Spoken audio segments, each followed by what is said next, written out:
Hi there. Continuing with the previous discussion that we were having on fixed income securities, in this session we will discuss more about the pricing of the bonds and how bonds are evaluated in terms of their value in our portfolio. The topic that we are focusing in this session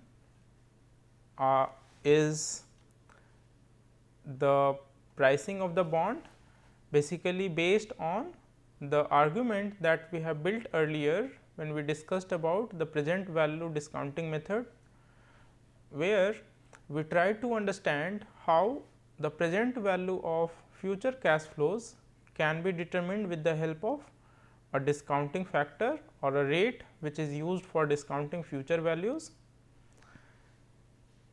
and how these methods or the method of discounting of future cash flows can be implemented in terms of valuation of bonds.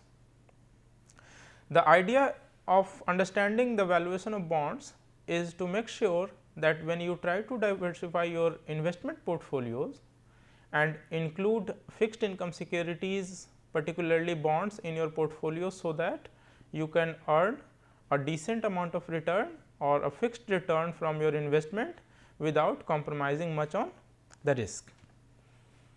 So, the discussion or the understanding of valuation of bonds is basically a 3-step process. So, the bond or any similar financial asset can be evaluated by following these 3 steps, and the steps include the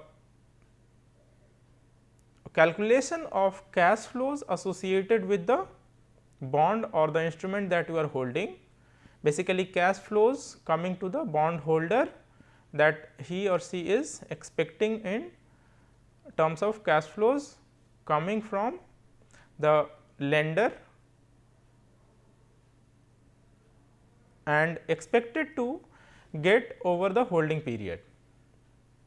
Basically, the cash flows that the investor is expecting from the bond investment over the holding period should be determined first, then it should be decided what are the maturities associated with different instruments or different bonds that he or she has invested in, and with maturities the discount rate should also be determined, because we know that cash flows in terms of coupon rate or interest rate are coming at different points of time in future. So, for every time point we need to understand the maturity as well as the time frame and associated discount rate. And third step is to use the present value of all those future cash flows to obtain the bond price as a result of discounted cash flow value. To simplify, the formula that we follow looks like as given on the screen. So, if you see, the formula says that there is a cash flow associated with the investment and then there is a rate. So, this basically indicates cash flow that basically you are getting in terms of coupon rate or interest rate that you are receiving on your bond investment, coupon into face value, because that is what you are going to get, and then this is your discounting rate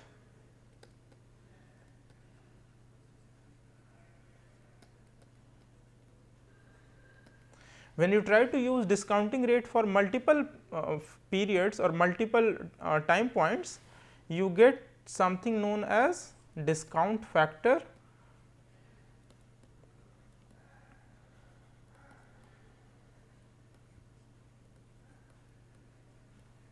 So, if you try to find the present value of all coupon payments that the investor is receiving over a period of time and the present value of all those future coupon payments are summed up together, you find the value of or you can call it the present value of the bond, and when this present value of bond is compared with the market price, you can decide whether the bond that is available for investment is worth buying or not. So, the whole idea is depending on the present value of all future cash flows in terms of coupon payments that the investor is expecting to receive over holding period. Now, this is very simple. This idea is, or the process is very simple in theory and principle, whereas, if you try to convert this into a sound practice for the benefit of the investor, you need to discuss or understand three pertinent questions, and these questions are: the source of discount factors. Basically, how do we calculate or how do we know the discount factors, because everything is depending on the discount factor as given in the function here. And second point that we consider is whether the use of equation as specified here is only meant for considering bond price or to calculate the implied discount factor, so that we can calculate the present value of bonds. And finally, can we deviate from this simple rule, and if yes, why, and if no, again why we should not deviate from the simple rule. The simple rule here is we need to find the present value of all future coupon payments, and those coupon payments can lead us to the present value of bonds, and that present value of bonds can be compared with the market price or purchase price of that bond to make it a worthy investment. Let us try to understand this from the framework of time value of money. If we try to use this to understand, the first concept that we should always keep in mind is time value of money, because we have agreed that the money changes, the value of money changes over time, and this concept must be considered when you are taking a financial decision that is spanning over multiple periods. So, when you use time value of money concept to calculate the present value of future cash flow, basically you follow discounting method or discounting approach of finding present value. So, the approach says that the price today of any financial security is basically the present value of cash flows that you are receiving discounted by a rate discounted for cash flow for a number of period that you are holding the asset, and this should be sum up together to know the present value of all those future investment. Now, this can also be rewritten as cash flow as by rate of discounting and 1 minus 1 by 1 plus r to the power t as your function of finding the present value. If you recall that our earlier discussion, this basically indicates the present value of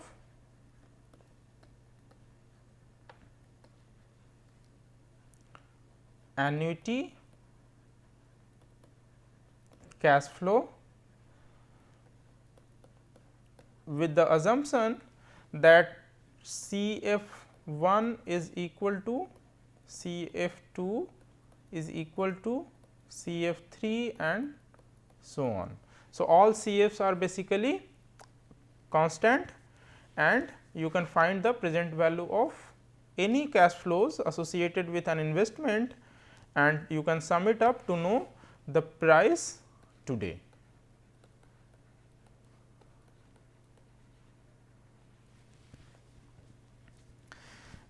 in a more generic framework, in a very simplified, we can obtain or we can write it such that the price of any asset today is C by R 1 minus 1 by 1 plus R, that is discounting rate for number of years for which it has been held, plus n divided by 1 plus R to the power number of years for which it has been held for. Now, here this is your nominal value or face value that you have invested in the beginning, or the face value that is the bond or the investment is carrying. T is your tenure or maturity period, and R is discounting rate.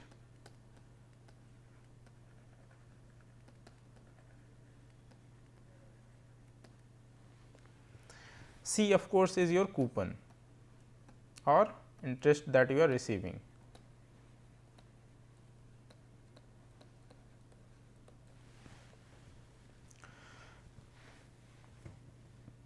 If you try to see this through an example, maybe we can take up an example where let us have a bond which has the following characteristic. So, a bond has a annual coupon rate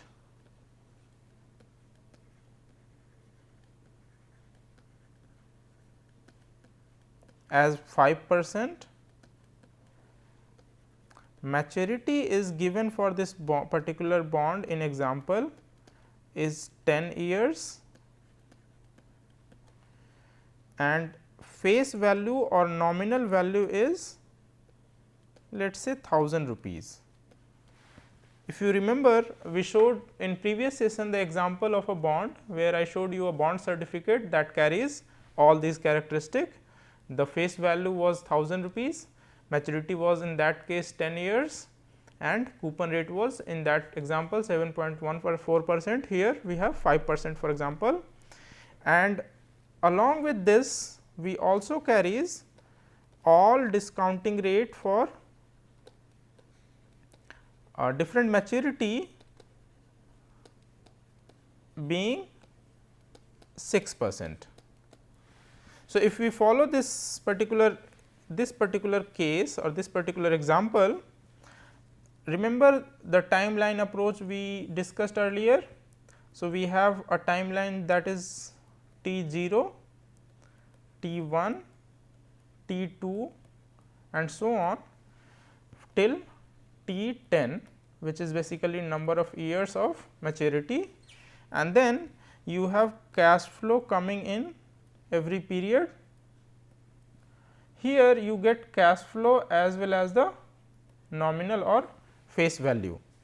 So, when you try to find the price of the bond today, you actually get sum of all coupon which is 5% of 1000 rupees. So, 50 divided by 1 plus 6% which is your discounting rate for T years, where T is going to be 9, plus in the end you get 1050 because you get 50 of coupon and 1000 of nominal value. So, you get 1050 discounted with 1 plus 6%, that is your discounting rate for 10 years.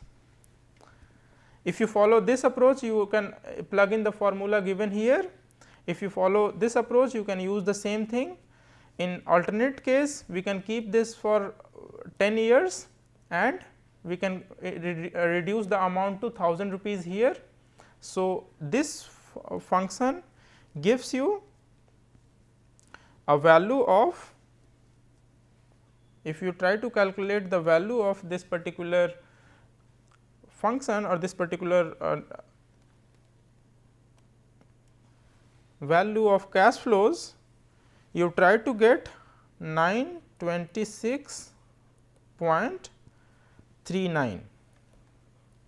So, we can say that a bond of 1000 rupees face value is worth 926.39 today. So, that is the market, that is the price of the bond based on the feature or the characteristic as explained here. If you are able to get this bond for lesser than this, if you are able to buy that bond for less than 926.39, it is always a wise investment decision. If you are getting it for more than 926.9, it is not a good investment to make. Suppose we take the same example, but we replace this particular discount rate, this 6% to be 5%. So, let us take this example again. If we try to take this bond where we have face value of 1000, coupon as 5%, maturity as 10 years and discount rate as, earlier it was 6%, but now instead of 6% let us have it 5%. So, we will do the same exercise again. We will have a timeline where we will plot the all cash flows that we are expecting to receive. This is my timeline. The coupon that I am getting is 50, 50, 50 till 10th year. In 10th year I am getting 50 plus 1000, which is my coupon plus face value.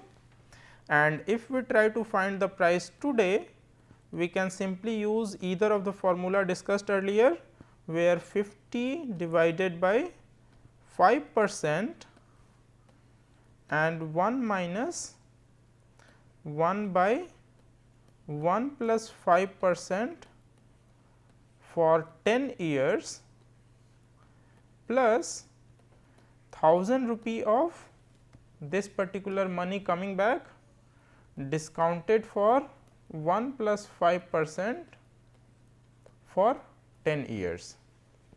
If we try to use the this particular approach, which is basically the present value of coupon payments that we receive and present value of nominal value that we are receiving at maturity.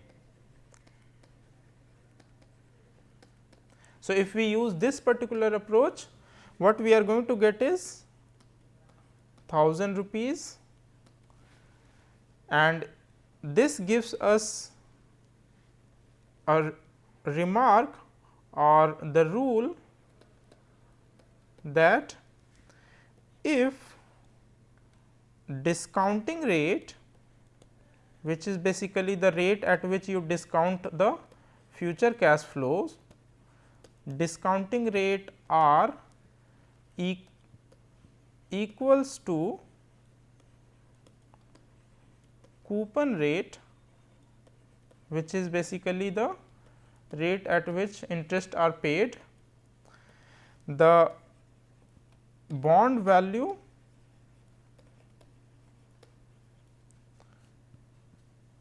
is equal to the face value. So, this rule is very simple. If you have to make a decision whether to invest in bonds or not, you need to find a discounting rate and a bond with some coupon rate that will give you an opportunity to calculate the present value of this bond, and then you can make a decision whether to invest then in this particular bond or not. Moving forward, if we take this example of value calculation for bond investment, and we know that so far we have discussed bonds which provide coupons paid annually. If you try to calculate value of a bond that pays coupon semi annually, which is basically twice a year, then we have to modify the formula that we considered. So, suppose a bond that pays coupon, which is basically the interest, semi annually. So, semi annually means the coupon payment that is coming to you is twice a year. So, if it is semi annually, which results in the number of periods or the frequency of your coupon receipt is multiplied by 2, and the rate of coupon that you are expecting to receive is divided by 2, right, because the frequency of interest coming to you has increased twice and the coupon rate that was promised by the issuer is divided by 2, because you are receiving twice. So, half of the coupon rate will be paid after first 6 months and remaining half of the coupon will be paid after second 6 months. If we try to modify the formula that we have discussed just now, we can calculate the present value of a bond that pays a coupon semi annually. So, n is the face value into coupon rate by 2, that is our coupon payment, 1 plus r by 2 is your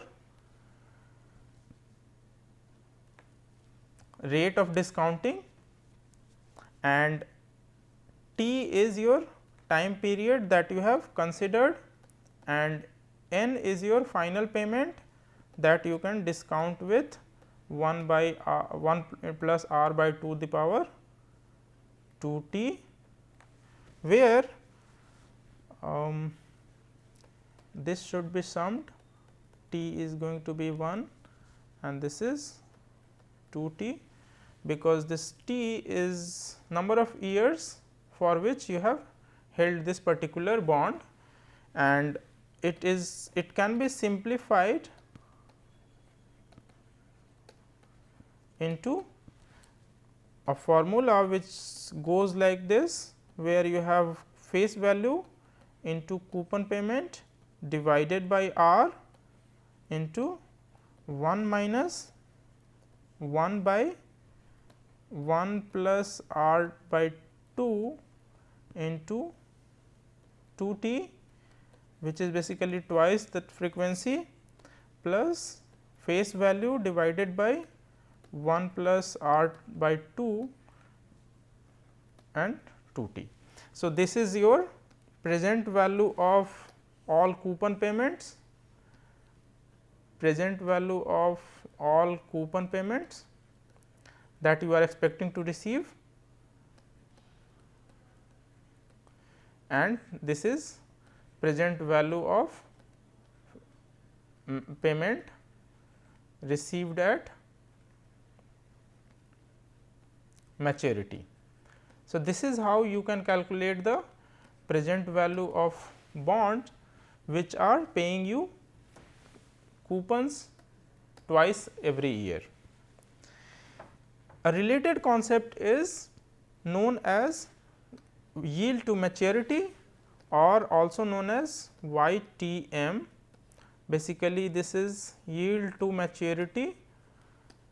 The concept says that if you hold the bond for the period that you have invested in and you consider a rate a discounting rate or a rate of reference at which the present value of all coupon payments that you are expecting to receive is equal to the bond value that you have invested, then this rate is supposed to be YTM or yield to maturity. That is one of the criteria for investing in bonds. You should always try to compare yield to maturity with different bond investments, and you can use this as a decision criteria. So, suppose in this example,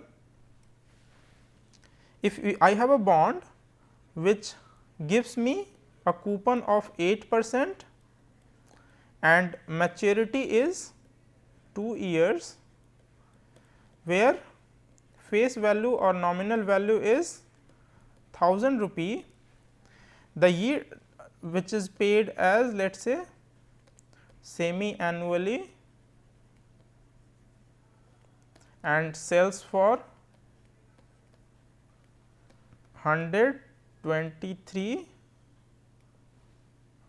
let us say let us revise the number 103.23, which is basically the quote price. So, this corresponds to the rate which can be calculated as 103 plus 23 by 72. So, this gives you a rate which can be equal to 103.72%, which is basically a premium of 3.72%. So, we know that for every 1000 rupee of bond, we have a present value is equal to 1037.20 rupee is equal to the coupon payment that you are receiving twice. So, 80 rupee. So, coupon will become, if we calculate coupon here, it is 8% of 1000 rupees, that is 80 divided by 2, then becomes 40. So, you have 40 rupee of coupon, 1 plus r to the power r divided by 2, 40, 1 plus r divided by 2 squared, 40 third half, 1 plus r divided by 2 power 3, and then in the fourth half year you receive 1040 rupees and discounted by r by 2 to the power 4. So, if you use trial and error, the method of equating these two sides, if we use trial and error method, the rate at which we can find these two sides of the equation is basically r by 2 will be 3%, where r is going to be 6%. So, this is my yield to maturity in this case. So, this particular 6% is my yield to maturity, which indicates the rate at which the future value of all these cash flows or coupon payments is equal to the present value of the bond. So, present value is basically coming from the quote or the price that we have received from the market, and this is how we calculate the present value of bonds and associated characteristic in terms of yield to maturity.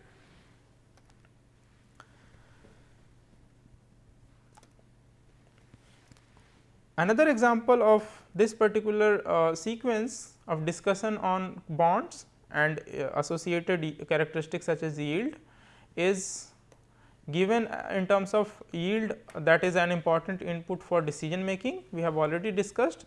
So, for example, if you have a bond which has 1000 rupee of face value and annual coupon rate of 7%, if you want to buy this bond for 900 rupees, the yield should be. So, here this is your market value, or rather you can say n, which is nominal value, coupon rate and price. So, yield is always given as 70 by 900. So, 7% is basically 7% of 1000 rupees, which is 70 rupees. So, this is your 70 rupee of coupon. This gives you a yield of 7.78%. So, if you buy this bond for 1100 rupees, so instead of 900 you buy it for 1100 rupees, your yield coupon will remain same. This is your coupon. So, coupon will remain same 7% of 1000 rupees, but yield will go down. So, this is another input that you can consider while making decisions to invest in your bond portfolio. So far we have understood, including the discussions that we have had earlier, is the possibility and advantage of including risky assets in your portfolio, such as mutual fund and other equity instruments.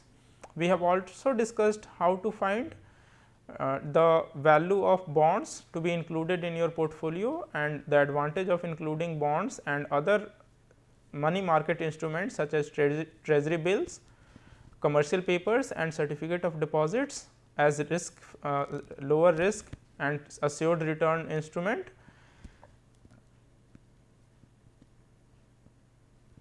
These two approaches of including risky and risk free, or rather risk less asset in your portfolio helps you diversify your investment, and thereby you can optimize your risk return trade off.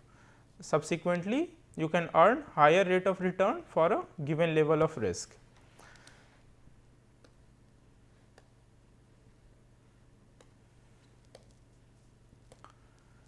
So, to conclude this session, we know that fixed income instruments are fascinating part of investment portfolios, because it carries no or less risk with certain gains or assured returns.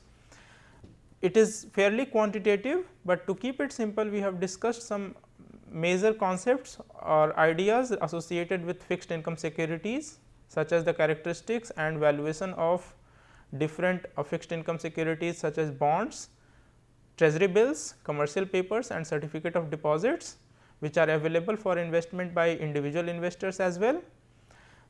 We should always keep in mind the rule of time value of money, because this is the first and the last rule to consider when you try to include any financial assets in your portfolio. This is it for now. Thank you very much.